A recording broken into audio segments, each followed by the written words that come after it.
Hey folks, this is Ben Yessel. How's it going? I'm going to be really super for real with you guys tonight. Um, my desire is to have you be as for real as I am being. Um, at least on my channel. If you want to do similar things on your channel, that's up to you guys.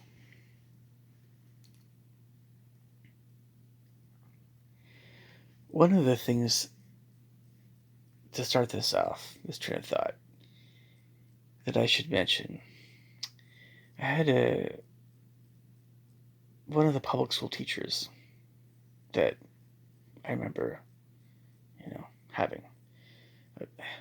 I don't think I ever had her as a teacher specifically, but she was a teacher. And she talked about how, in her understanding of humanity, in her understanding, at least of kids, teenagers, probably people in general, that there's kind of an emotional bank account. I think she was talking about something like that, and that you can make withdrawals and deposits. And when you have people that come along in someone's life that make emotional withdrawals, but there are no emotional deposits. So this all sounds very mathematical, right? And ones and zeros, 2, 3. It's a quantitative sort of thing. Well, we all know that all things emotional and spiritual are very not quantitative, as far as we know. But there's an energy, a positive energy that you can give, or negative energy you can give off. The great thing about giving off positive energy is that it builds other people up. So you're making deposits, not only in the emotional bank accounts of other people, but in your own soul, because then you also feel happy. You should feel joy when you treat other people well. And what happens with the emotional withdrawals, there are things that can be very taxing on somebody. Many kinds of things.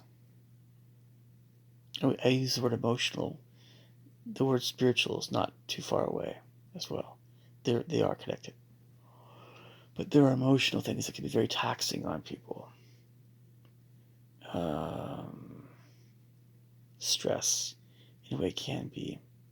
Some things more than others, but if you just had a huge fight, verbal fight, and it was really hard, that's going to have a pretty big emotional withdrawal. There's going to be a very big emotional withdrawal taken out of that person's emotional bank account. Probably both people involved in that heated argument. And it's not good. There's all kinds of things that can happen with emotional withdrawals.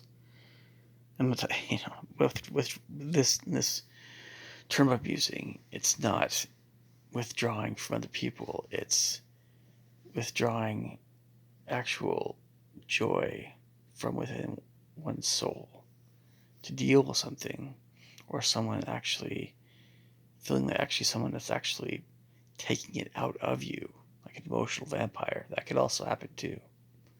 But it's usually that first case where you're just trying to deal with something.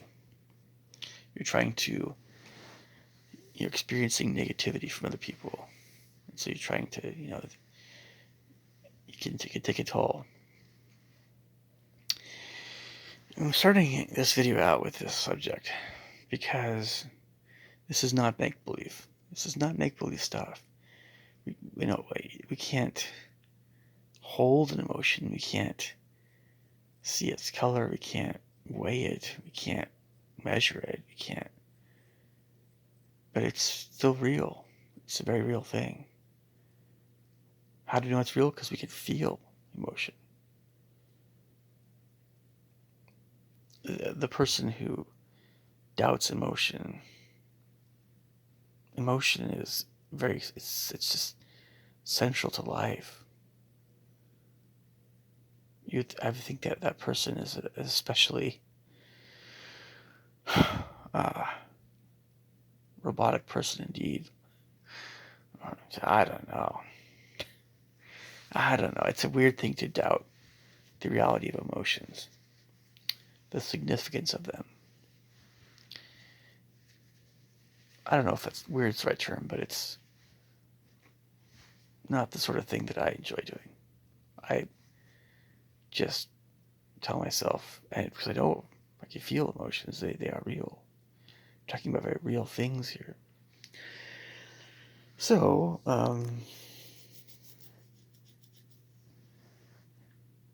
there's really two trains of thought I have with this video so far. One of them is my life as it's been outside of the online world. And then the other side of this is the side of my life that's been online and how that's gone. Okay, so ready for this? So, in real life, 98% of people misunderstand me. And even though I'm older, there's still about the same number of people that still don't understand who I am. Maybe I'm wrong. Maybe it's closer to 95. What that means is, should it matter more to me if somebody understands me truly as opposed to just being kind? If somebody actually understood me deeply and still hated my guts, I think that we call that kind of person like a demon. That truly is demonic. Because usually what happens is if somebody hates you in your life and they're just another human being, there's been some kind of misunderstanding. Some fundamental misunderstanding at some level. So there's some conflict that ought to be worked out between you and that person at some point. But a demon is somebody who actually knows you better than you're aware of and still hates your guts enough to torment you as much as he can during this life. That's why they're so freaking evil. Another human being is a lot better than that. They're not going to do that. With, I don't know, maybe there's a few exceptions, but... So, by the way, the next time that somebody tells you they're a Satanist, you can ask them, well, do you hate me because of who I am at a very, very deep level? Assuming that you know me especially well, like a demon would. If you don't hate me because of who I am, then whatever you're doing is kind of laughably not that evil. If your goal is to be especially evil like a demon. But if your goal is simply just to serve yourself and be your own god and whatever else you want to do that's supposedly satanic, I'm not really sure that's satanic, but whatever you want to do, just go ahead and tell them that in your own words. They'll probably get all defensive or whatever, but when people realize that what they think that they're after is, you see what I'm saying? Like, do you actually want to be evil, or do you just want to be free to do whatever you want to do? I think vast majority of us would rather just be free to do what we want to do. But that's also assuming that there's no negative consequences to doing things that are pleasurable, that are wrong, kind of stuff, right? Of course. Very, very few people would say, "Oh, I want to be evil," but with an actual idea of what that means, what that actually is. So they're coherent. They're very cognizant of what it means to be evil, rather than just, some flawed human being that's still growing, still learning, still, dealing with stuff. It's not the same thing. It's not the same thing. People that have it, we all have issues, but people that have issues can do some very bad things, sure. But it's not quite the same thing as being truly evil. If you see what I'm saying? An evil entity is very different. An evil entity wants to do evil, and only evil, all the time. Nothing good. Think about that for a bit. Anyway, side note.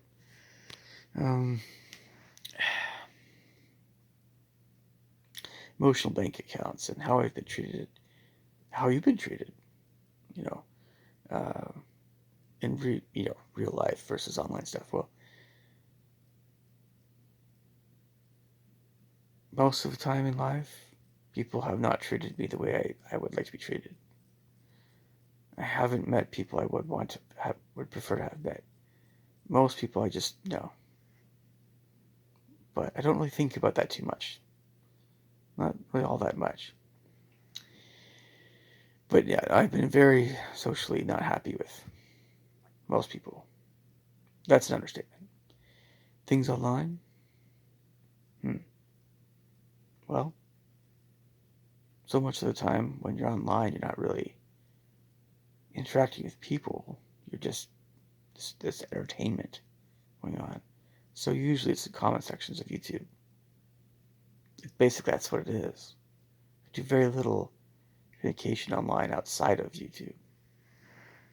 So most of what I'm getting, vast majority of it, is stupid little memes that some idiot thinks is funny or trendy. So there's just like you guys have to wade through all that crap. Right?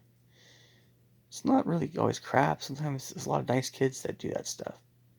Think it's funny and like, okay. Just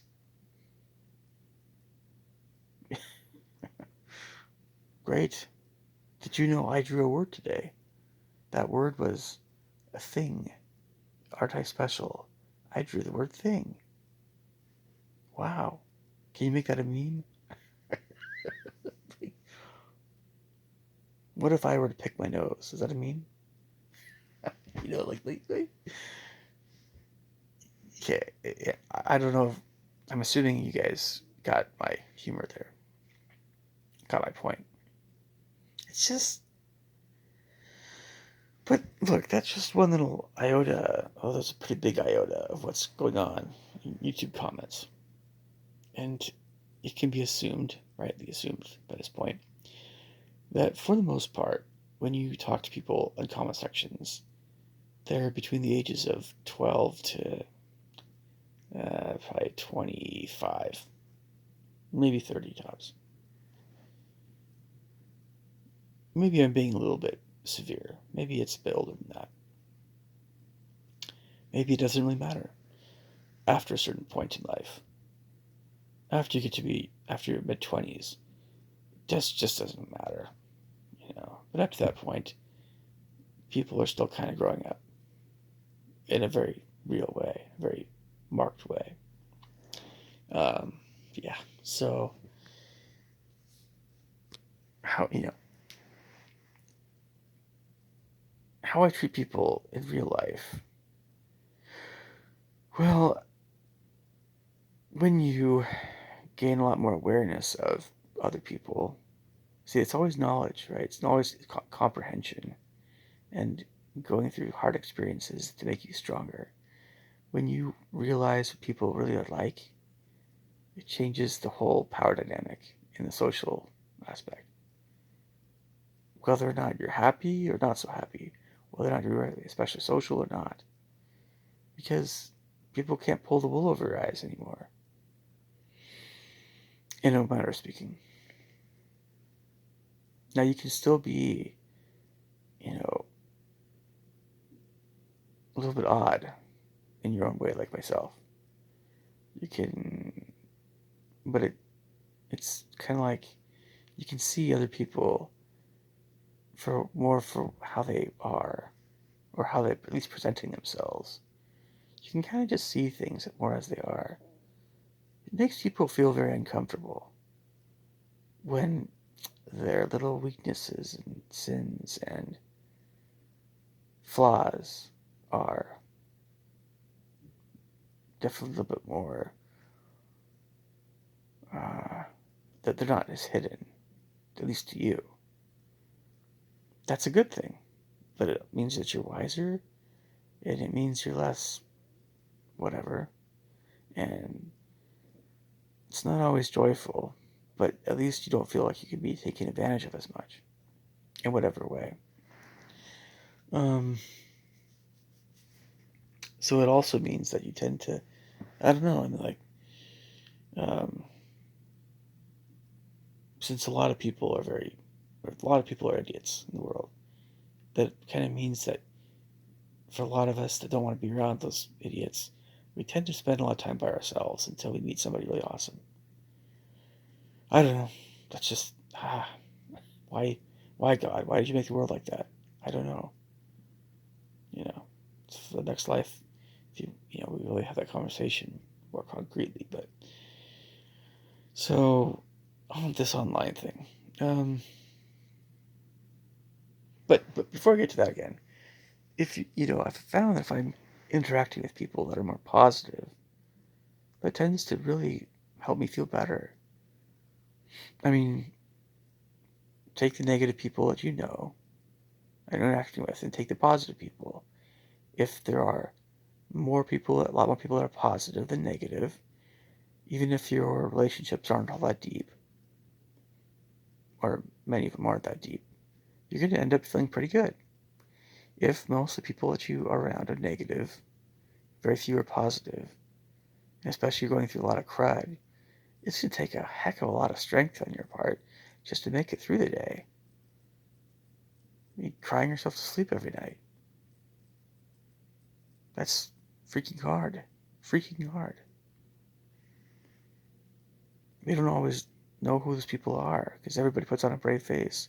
Nobody wants to be pitied. Nobody wants people to say, "Oh, what's the matter?" Oh, like they have a mock compassion. Yet nobody wants to be pitied. Everybody wants love. Everybody wants understanding. Everybody wants to feel better, to feel comforted. Everyone wants that. Everyone. And everyone wants to be accepted. Everyone wants their problems to be worked out, especially the more hurtful ones. Anything that's hurtful, they want the hurt to go away. But nobody wants pity. Nobody wants someone to act like they're better than them. That's just across the board.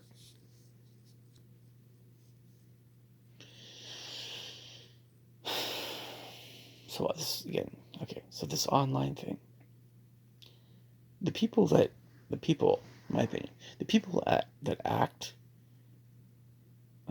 in a manner that is not, they're not acting like themselves online. They are kind of doing a psychological split personality thing. And I haven't even hardly mentioned this on my channel. But if you haven't seen already, you'll see the effects of people that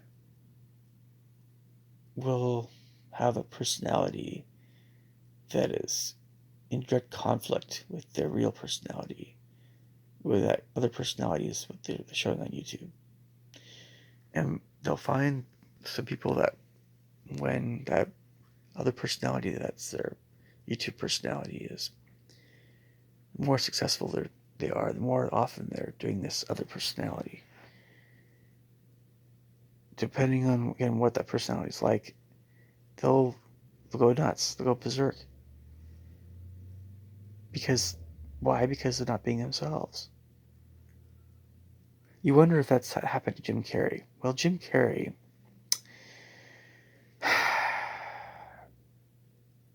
what ended up happening, I think, is because acting involves a lot of emotion. Putting yourself into a character. We wonder how healthy that is psychologically. Well, see, the thing is that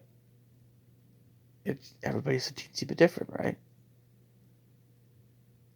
It's a very internal. Acting is a very internal thing. Only the actress knows what's really happening in their own psyche, but not always.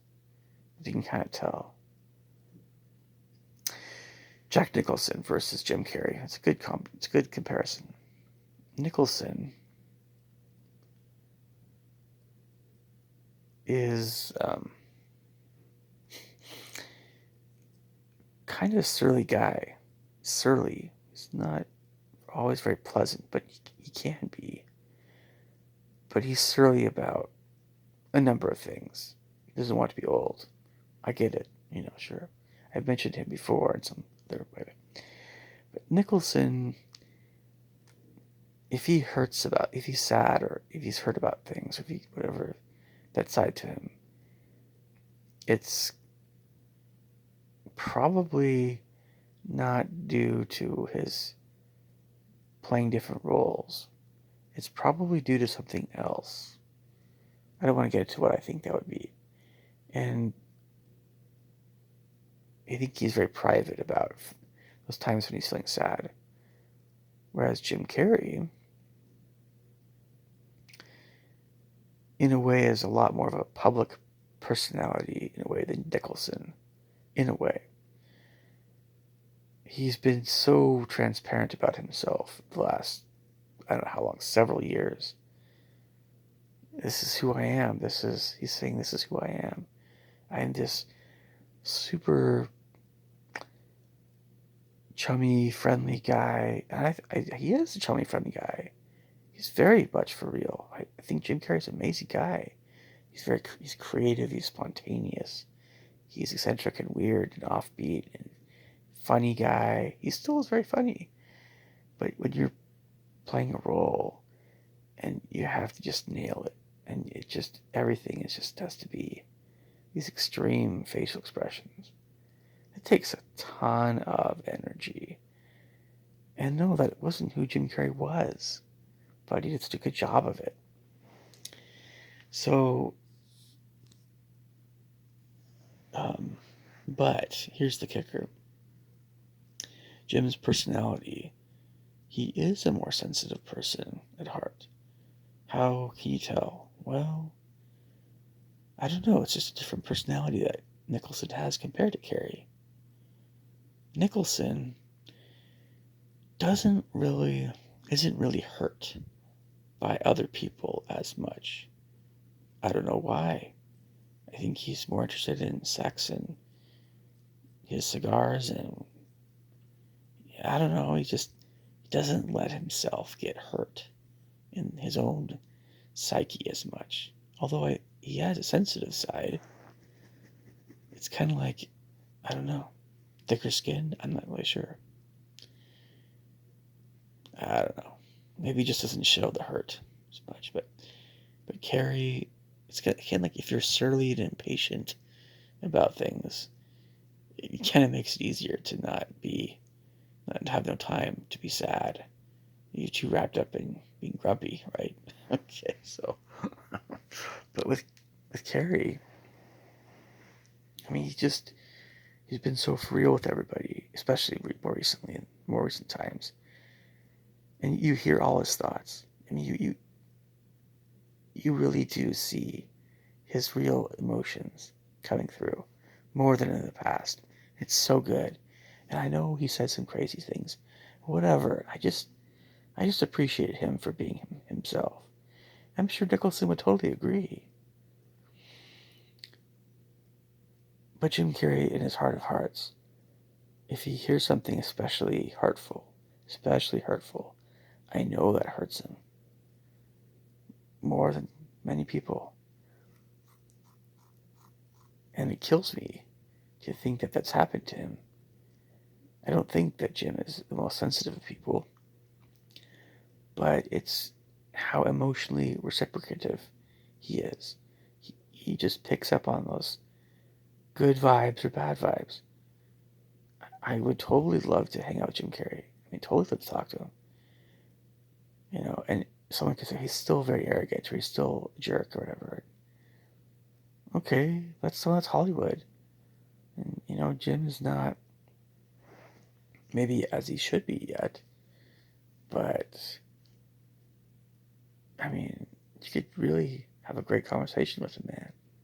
If he was wanting to have a good conversation, it all depends, but I'll put it this way. I feel more confident going up to Jim Carrey and talking about whatever than Nicholson. With Nicholson, geez, kind of have to buy him a cigar or buy him a steak or something.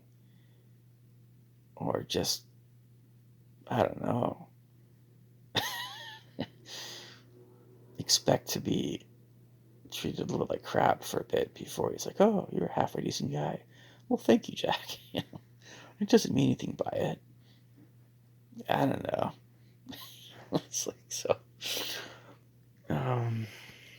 yeah. Anyway, getting back to some other trains of thought. I might make another video.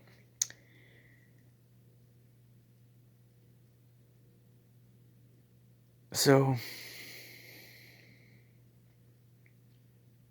I mean, why aren't we always so out there with our own thoughts and emotions? Because there are mean people that are going to say mean things to us when they hear what we really have to say from the heart. Well, as an adult, hearing any kind of critique that is aimed at something that was for real, something I created, something I said, that came from the heart. I don't know if I hear that all that often. It's, of course, as you could probably guess, it's always something that's somebody else misunderstood something. But if they truly got the essence of what I was saying or what I did, they truly did. Well, in that case, I just ask him, what the heck is wrong with you, man?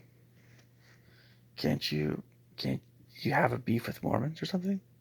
If you do, that's your problem, not mine. Or what is it about whatever I said that you find so offensive? Did I murder your mom or something? Did I sleep with your girlfriend? What's going on here? If you have no serious beef with me, and you just went after something I said because you're just having a bad day, that's your problem. So keep it to your darn self. That's it. Someone could tell me, well, it's easier said than done, but I'd like to say that to those people. And, it's sometimes people are kind of intimidating. Yeah, I get it. But the older you get, the less time you have for those idiots anyway. So you just want to get it over and done with. You tend to start to turn into more of a Nicholson character. Unless you just want to be nice to people all the time because you're surrounded by great people. I don't want to say that some people are in that position. It seems like it's kind of like, and we're always working on our self-mastery anyway. I mean, like, if you're watching your temper and stuff. Anyway, making a part 2 to this. Okay, take care. Talk to you later.